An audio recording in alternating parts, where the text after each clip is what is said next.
오늘 말씀은 우연한 것은 없습니다 라는 제목으로 말씀을 나누고자 합니다. 사람은요, 각자 자기의 믿음의 수준에 따라서 하나님을 만난다라고 할 수 있을 것 같습니다. 그가 무엇을 구하며 사느냐에 의해서 하나님을 찾는 수준도 달라지는 것인 것 같습니다. 세상에서의 보다 나은 삶을 꿈꾸며 구하는 자가 하나님을 찾을 때 그의 나라와 그의 의를 구하지 않을 것이죠. 이미 그의 마음을 사로잡은 다른 무언가가 그 안에 있기 때문입니다. 이스라엘 역시 그들의 마음은 국가 발전에 대한 꿈으로 가득 차 있었습니다. 그러기에 그들은 하나님을 볼 수 없었던 것이죠. 이것은 오늘 우리에게도 마찬가지인 것 같습니다. 우리가 하나님을 볼 수 없다면 그것은 우리 마음에 다른 무엇인가가 우리 마음을 빼앗고 있기 때문임을 우리는 알아야 합니다. 육신의 평안함과 좋은 환경에 눈길을 갈 때 이미 예수 그리스도의 십자가의 고난은 내 마음에서 멀어지는 것이죠. 그러나 다행이며 참 감사해야 할 것은 하나님께서 자기의 백성을 포기하지 않으시고 인도하신다라는 것입니다. 항상 그 마음을 예수 그리스도께 두기 위해서 일하시고 우리의 삶에 하나님께서는 간섭하시는 것이죠. 그러므로 우리의 삶에서 하나님의 간섭하심을 볼 수 있는 분명한 지혜가 필요합니다. 날마다 이러한 지혜를 구하며 살아가는 우리 광주제일교회 성도님들 되시기 바랍니다. 오늘 이에 대한 말씀을 한번 살펴보기를 원하는데요. 오늘 본문 앞에 이제 8장 말씀을 보면 이스라엘이 왕을 구하는 내용이 나타납니다. 이스라엘이 왕을 구하는 것은 그들이 의지하고 믿을 만한 한 사람을 세워서 국가를 발전시켜 보겠다라는 이스라엘의 의도였죠. 이처럼 왕을 구하는 이스라엘을 이야기한 뒤에 이스라엘의 입맛에 맞을 만한 한 사람을 소개하는 것으로 9장은 시작되고 있습니다. 바로 사울이죠. 사울은 베냐민 지파의 유력한 사람인 기스의 아들이라고 성경은 이야기합니다. 베냐민 지파는 비록 숫자는 적었지만 이스라엘 안에서 존귀한 지파로 여겨집니다. 그러한 지파에서도 유력한 사람인 기스의 아들이다, 사람이 기스의 아들이다라고 사울은 소개합니다. 하면서 사울을 소개합니다. 그런데 그것만이 아니라 이스라엘 자손 중에서는 사울보다 더 준수한 사람이 없을 정도로 준수했고 키는 모든 백성보다 어깨 위는 더할 정도로 컸다라고 성경은 이야기합니다. 한마디로 말해서 영웅으로 가장 완벽한 조건을 갖춘 사람이었다라는 것이죠. 이처럼 사울의 외적인 조건은 나무랄 데가 없었습니다. 아무도 사울을 따라갈 만한 그러한 조건을 갖추지 못한 것이죠.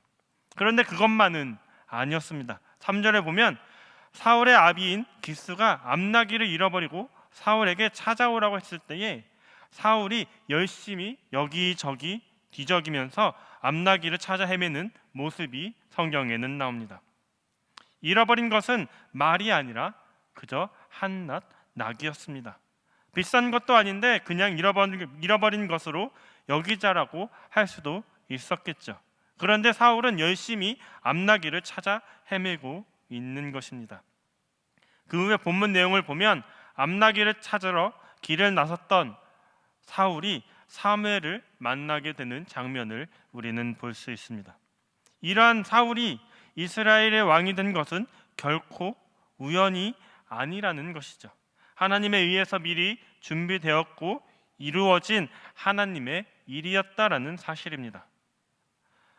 오늘 본문 15절부터 16절 말씀을 보면 사울이 오기 전날에 여호와께서 사무엘에게 알게 하여 이르시되 내일 이맘때에 내가 베냐민 땅에서 한 사람을 내게로 보내리니 너는 그에게 기름을 부어 내 백성 이스라엘의 지도자로 삼으라. 그가 내 백성을 블레셋 사람들의 손에서 구원하리라. 내 백성의 부르짖음이 내게 상달되었으므로 내가 그들을 돌보았노라 하셨더니라고 말씀하신 것을 보면 사울이 사무엘을 찾아올 것을 이미 하나님에 의해서 계획되었고 하나님의 개입이 있었음을 우리는 알 수 있죠. 이것을 보면 결국 사울의 아비가 암나기를 잃어버린 것으로 시작하여서 사울에게 일어났던 모든 일이 결코 우연이 아니었음을 우리는 분명히 알 수 있습니다. 두루 다니면서도 나귀를 찾지 못한 일이나 집으로 돌아가려고 할 때 사환이 하나님의 사람을 찾아가 보자라고 권유한 일이나 도중에 소녀들을 만나 극적으로 사무엘을 만나게 된 모든 일 하나하나가 우연이 아니라 사울로 하여금 사무엘을 만나게 하기 위한 하나님의 인도하심이었다라는 것을 알 수 있는 것이죠. 그런데요, 사울이 사무엘을 만나게 된 일의 시작부터가 참 재미있습니다. 앞서 말한 대로 사울이 사무엘을 만나게 된 일의 시작은 작은 암나귀를 잃어버린 것입니다. 암나귀는 재산이죠. 즉 하나님이 사울을 끌어내어 사무엘과 만나게 하신 일의 시작은 재산상의 손해였다라는 것이죠. 하나님은 먼저 사울의 아비가 나귀를 잃어버리게 하시고 사울은 그 아비의 말을 따라서 그 나귀를 되찾기 위해서 길을 떠난 것이 결국 사무엘을 만나게 되는 결과를 가져오게 된 것입니다. 다시 말해서 하나님은 물질의 손해를 보게 하시고 인간 쪽에서는 물질의 손해를 보지 않기 위해서 애쓰게 되는 그 일에서 결국 하나님을 만나게 하신다라는 것이죠. 이런 이유로 사울이 사무엘을 만나게 된 일은 오늘 우리의 삶에서 하나님의 시각에 우리가 하나님의 시각을 어떻게 이해할 것인지에 대해서 말해주고 있다라고 볼 수 있습니다. 우리가 살면서 가장 답답해하는 것은 우리의 삶을 전혀 예측할 수 없다라는 것 때문입니다. 내일 일을 전혀 알 수 없다라는 불확실한 삶을 산다는 것이 참으로 우리 입장에서는 답답할 뿐이죠. 어려움이 있을 때 이 어려움이 어떤 결과로 끝날지, 해결은 될지, 그리고 해결의 길은 무엇인지 알 수 없을 때 우리는 막막하고 답답하다라고 하면서 한숨을 내쉬기도 합니다. 사람들은 누구나 미래에 대한 궁금증을 가지고 살아갑니다. 특히 자신의 미래와 자식들의 미래에 대한 궁금증은 더할 것이죠. 이제 수능이 얼마 안 남았는데요, 미리 수능 날짜가 정해져 있고 또한 우리 아이들이 어디 갈지 정해져 있다면 이렇게 걱정할 필요가 없을 것입니다. 하지만 그것이 정해져 있지 않기에 궁금증은 더하고 불안감은 더하죠. 그래서 사상 사람들은 용하다는 점쟁이를 찾아가서 자신의 미래에 대해서 알아보고자 하지만 미래를 알 수 있는 사람은 아무도 없습니다. 그러나 하나님의 말씀의 인도를 받으며 말씀에 순종하며 살아가는 성도들은 자신의 미래를 알 수 있는 것이죠. 하지만 육신의 삶에 대한 어떠한 일이 일어날지에 대해서 안다는 것이 아니라 자신이 어떤 미래를 향해 가고 있는가를 우리는 알고 있습니다. 하나님은 우리의 미래가 어디를 향해 가고 있는가를 분명히 말씀하고 계십니다. 이스라엘을 인도하실 때는 가나안이라고 하는 약속의 땅으로 인도하시고 그 약속의 땅을 향하여 인도해 나가셨습니다. 그러므로 이스라엘은 자신들이 광야에서 어떤 일을 겪을지에 대해서는 몰랐지만 결국 가나안 땅에 도달하게 되는 것이 확실한 자신들의 미래임을 믿어 의심치 않았죠. 그리고 가나안 땅을 향해 가는 도중 발생한 모든 일은 그들을 약속의 땅으로 이끌어 가기 위한 하나님의 섭리임을 알아야 했습니다. 그것을 알 때 현재의 고난과 어려움으로 인하여서 하나님을 원망하는 죄에서 벗어날 수 있기 때문이죠. 그러나 이스라엘은 이 일에 실패하게 됩니다. 그 이유는 확실한 미래인 약속의 땅을 바라보기보다는 현재의 삶이 편안하기를 원했기 때문이죠. 그리고 우리 역시 이러한 이유로 확실한 미래를 바라보는 삶에서 벗어나 있음을 우리는 알아야 합니다. 사울에게 있었던 일을 생각해 보면 지금 우리들이 살아가는 일상생활에서 일어나는 일들과 전혀 다르지 않음을 우리는 볼 수 있습니다. 사울의 아비가 나귀를 잃은 것처럼 우리도 살면서 물건을 잃어버릴 수 있고 도둑맞고 사고가 나면서 살아가게 됩니다. 사울이 잃어버린 나귀를 찾기 위해서 여기저기 헤매는 것처럼 우리 역시 잃어버린 것을 찾기 위해 헤매는 일이 있을 수도 있고 또 그런 일들을 겪은 분들도 있을 것입니다.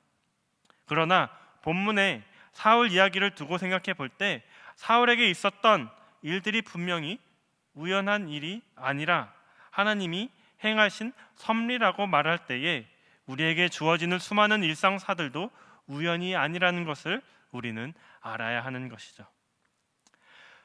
사울은 사무엘을 만나게 되었습니다. 그리고 이 모든 것은 사울을 사무엘에게로 보내기 위한 하나님의 섭리였습니다. 기스의 길을 잃은 나귀들도 사울로 하여금 선지자 사무엘을 만나게 하기 위한 수단이 된 것이죠. 그리고 하나님이 작정하신 대로 사울이 왕으로 기름 부음 받게 되는 것이죠. 우리의 인생은 우리의 뜻대로 살아가는 것이 아닙니다. 하나님의 손길과 주권 속에서 하나님이 작정하신 바를 이루기 위한 삶으로 쓰이고 있음을 우리는 알아야 합니다. 하나님은 우리의 인생을 어디로 붙들어 가실까요? 물론 영원한 하나님의 나라로 붙들어 가실 것입니다. 그런데 중요한 것은 영원한 나라에 들어가기까지의 과정이 결코 순탄치 않다라는 것이죠. 왜냐하면 이스라엘이 약속의 땅만 바라보고 소망 가운데 현재의 고난을 이겨낸 것이 아닌 것처럼 우리도 비록 천국을 말하지만 그 천국이 굳건한 소망이 되어서 현재의 삶에서 승리하는 자로 살아가지 못하기 때문입니다. 그래서 하나님은 우리의 마음을 항상 구원자이신 예수 그리스도께로 붙들어 놓기 위해서 힘써 일하시는 것이죠. 앞서 말한 대로 사울이 하나님의 사람을 만나는 일의 시작은 나귀를 잃어버리는 것부터 시작됩니다. 재산상의 손해가 있는 일이 발생하는 것으로 사울이 하나님의 사람을 만나게 되는 하나님의 일이 시작되는 것이죠. 이것은 인간 속성을 아주 잘 알고 계시는 하나님이 그 속성을 이용하여서 사울을 끌어내시는 것으로 우리는 이해할 수 있습니다. 항상 재물을 따라 움직이는 것이 우리 인간의 마음이기 때문에 재물이 잃어버리게 하고 손해가 있게 하여서 우리를 여기에서 저기로 옮기기도 하신다라는 것입니다. 참 인간의 마음은 완약한 것 같습니다. 그 마음은 재물이 풍족할 때는 더욱 완악해집니다. 재물은 곧 힘을 의미하기에 재물이 있음으로 해서 교만하게 되는 것이죠. 재물의 힘으로 뭐든지 할 수 있다라고 우리는 생각합니다. 이러한 인간이 고개를 숙이게 되는 일에는 힘이 되는 것을 꺾는 것이 최선일 것입니다. 그리고 이런저런 일을 동원하셔서 결국 그리스도를 만나게 되는 것까지 나아가게 하시는 것이죠. 이것이 곧 합력하여서 선을 이루게 하시는 하나님의 일인 것입니다.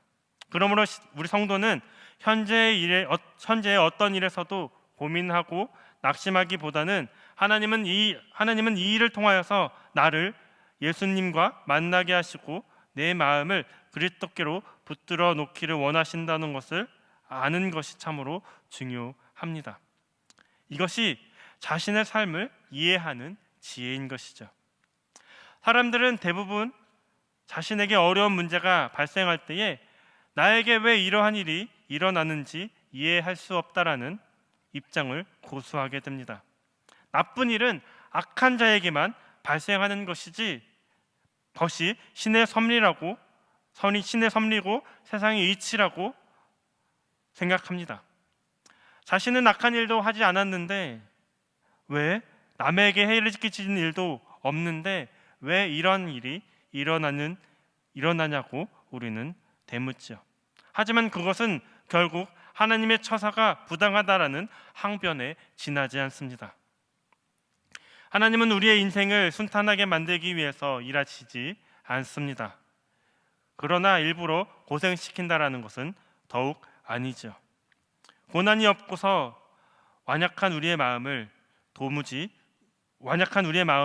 도무지 움직이려고 하지 않기 때문에 하나님은 우리에게 고난도 허락하시는 것입니다. 육신이 편하고 아무런 문제가 없이 살아가는 사람들이 뭐가 아쉬워서 하나님을 생각하며 그 마음을 죽게 두려고 하겠습니까? 이러한 사람의 마음을 예수 그리스도께로 이끌기 위해서는 결국 힘이 되는 것, 손에 쥐고 있는 것을 꺾어버리고 잃어버리게 하는 것이 최선이라고 하나님은 생각하시기 때문이죠. 사람들에게 실망하게 하셔서 또한 예수 그리스도만을 바라보게 하시고 우리의 손에서 재물을 빼앗아 가심으로써 구원자이신 예수님만을 의지하게 하시는 것입니다. 이러한 하나님의 섭리를 이해하는 것이 인생의 귀한 지혜라고 말할 수 있는 것이죠. 이처럼 하나님의 섭리에 순응하며 자연스럽게 살아가는 것이 인생이라면 아마 염려할 것이 없을 것입니다. 20절에 보면 사흘 전에 잃은 내 암나귀들을 염려하지 말라 찾았느니라라고 성경은 이야기합니다. 사울의 염려거리는 잃어버린 나귀였습니다. 그리고 그 염려를 해결하기 위해서 사무엘을 찾아왔던 것이죠. 그런데 사무엘은 사울이 자신의 염려거리를 꺼내놓기 전에 잃어버린 나귀를 찾았다라고 이야기합니다. 즉 사울의 걱정거리가 무엇이었는지 사무엘은 이미 알고 있었던 것이죠. 그리고 그 걱정거리는 사울이 부탁하지 않더라도 이미 하나님께서 해결해 놓으셨습니다. 우리는 우리의 문제들을 가지고 하나님께 찾아와서 고하지 않으면 들어주지 않으실 것으로 생각합니다. 그러나 하나님은 우리에게 있어야 할 것, 필요한 것, 그리고 우리가 무엇으로 근심, 걱정하는지 우리의 모든 것을 다 알고 계시는 분이 바로 하나님이십니다. 그래서 우리의 아버지이신 것이죠. 아버지이신 하나님은 우리가 애원하지 않는다고 해서 우리에게 필요한 대로 채워주실 것입니다. 다만 내가 필요로 한 대로 채우시는 분이 아니라 하나님이 보시기에 필요한 대로 채우신다라는 것을 우리는 알아야 합니다. 하나님은 우리의 욕심을 채우기 위해서 일하시는 것이 아니라 우리의 마음을 그리스도로 채우시기 위해서 우리의 삶을 도구로 일하시는 것입니다. 그러므로 하나님의 백성으로 살아가는 사람의 삶은 결코 평범하지 않습니다. 길을 가다 사람을 만나는 것까지 하나님의 섭리임을 우리는 알아야 합니다. 그러므로 우리에게는 무시해도 좋을 사건은 없습니다. 조그만한 말다툼까지라도 하나님이 나를 그리스도께 붙여놓기 위해서 일하시는 흔적들임을 우리는 잊어서 안 됩니다. 하나님은 우리가 요구하는 대로 들어주시기도 하면서 하나님의 일을 이루어 가시기도 합니다. 16절을 다시 한번 보면 우리가 같이 읽도록 하겠습니다. 시작. 내일 이맘때에 내가 베냐민 땅에서 한 사람을 내게로 보내리니 너는 그에게 기름을 부어 내 백성 이스라엘의 지도자로 삼으라. 그가 내 백성을 블레셋 사람들의 손에서 구원하리라. 백성은 내게 상달되었으므로 내가 그들을 돌보았노라 하셨더니 이렇게 말씀합니다. 이 내용을 보면 하나님은 사울에게 기름을 부어 지도자로 삼으라고 말씀하시면서 이스라엘이 왕을 달라고 요구하는 부르짖음을 들으셨다라고 말씀합니다. 하나님은 분명 이스라엘이 왕을 구하는 것은 하나님을 버리는 행동이라고 말씀하셨습니다.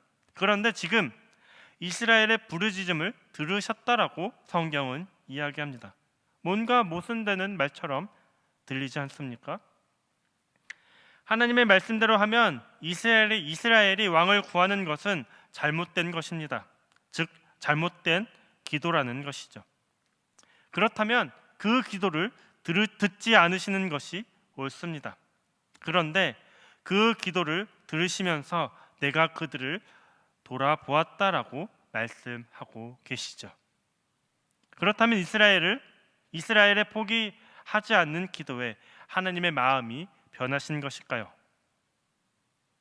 그러나 하나님은 그러한 분이 아니죠. 그러면 이것을 어떻게 우리는 이해해야 할까요?